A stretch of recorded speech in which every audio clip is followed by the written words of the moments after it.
नमस्कार,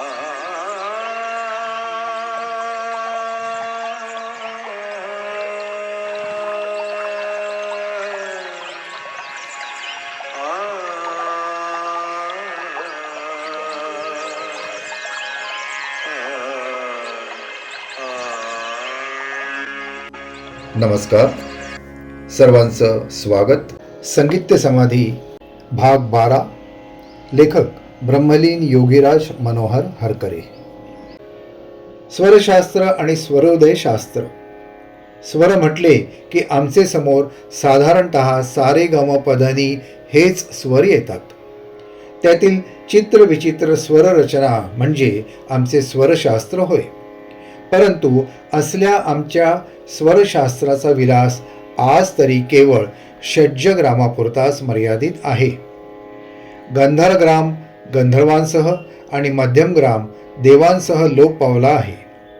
त्यातील स्वरशास्त्रांचे आम्हाला आज तरी मुळीच ज्ञान नाही. राजा विक्रमादित्याच्या दीपक रागाबद्दल आम्ही बरेच ऐकतो. लाडक्या अकबर बादशहाच्या दरबारात स्वतःला सेवा रुजू केलेला गायक मिया तानसेन आमचा गायनादर्श होय. त्यांच्याही दीपक रागाबद्दल आम्ही ऐकतो व ते सर्व खरे मानून त्यावर ग्रंथ रचतो व चित्रपटही तयार करतो. परंतु या दीपक रागाचे स्वरूप काय, तो कसा गावा, गाण्यापूर्वी तो कसा सिद्ध करावा, त्याकरिता गायकाच्या जड सूक्ष्म शरीराची अवस्था काय असावी लागते याबद्दल आम्हाला अणुस्फोटा इतकेच ज्ञान आहे. तरी पण आम्ही मिया तानसेनाची तोंडभर स्तुती करतो व त्याने दीपक राग म्हणून दिवे लावलेत असे मनोमय मानतो व धन्य होतो.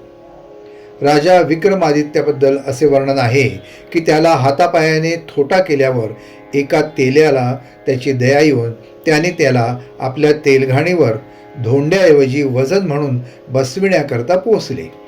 तेलघाणी चालू झाली. रात्र झाली. तेलघाणीचा कर्र कर्र आवाज चालूच होता. राजा विक्रमादित्य आपले पूर्व जीवनाचा चित्रपट पाहत होता. आता तर तो हातपाय तोडलेला एक अपंग मांस गोळा बनला होता. तेलघाणीवर बसून बसून तो थकला. रात्र झाली. त्याचे मुखातून संगीताचे स्वर बाहेर पडू लागले. जीवन अतिशय दुःखमय व अवहेलनेने परिपूर्ण असताना राजा विक्रमादित्याच्या गळ्यातून श्री किंवा मारुह सारखे रागाचे स्वर निघायला पाहिजे होते.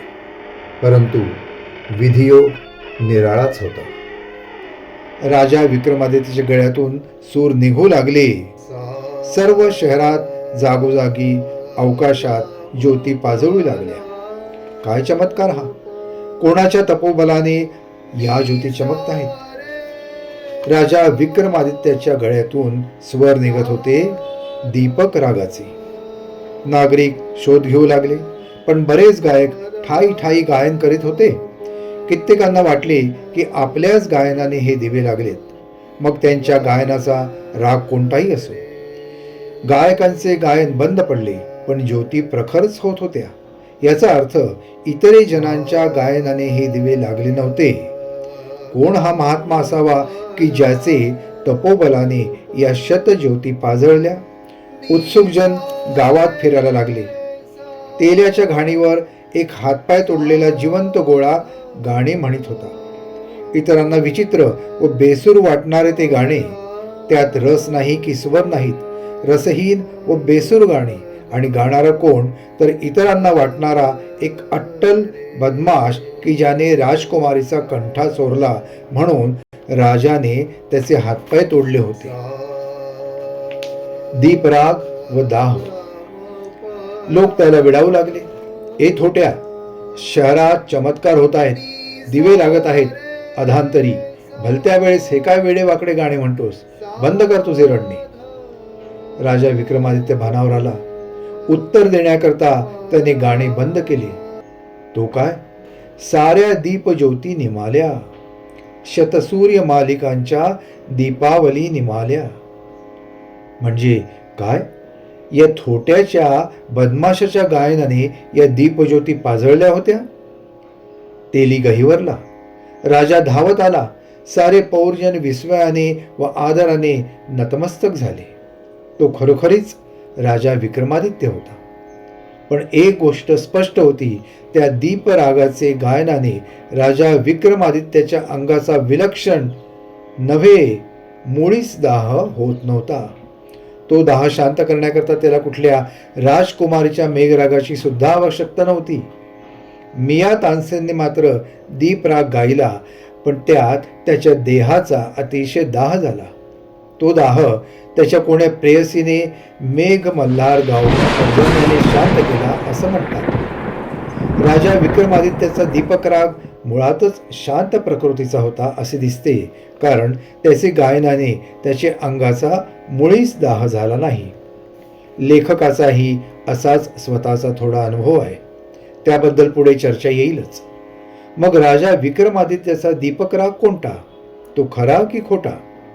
मिया तानसेनाचा दीपक राग तर आम्ही खोटा मानायला तयार नाही, कारण तो शहेनशाह अकबर बादशहाच्या दरबारातील नवरत्नांपैकी एक होता आणि हिंदू असल्यामुळे शास्त्रीय गायनाकरता ते हिंदू शरीर अशुद्ध वाटल्याने त्या कम अस्सल हिंदू शरीराला अधिक कार्यक्षम करण्याकरता त्याने दुसऱ्या धर्माचा स्वीकार केला होता.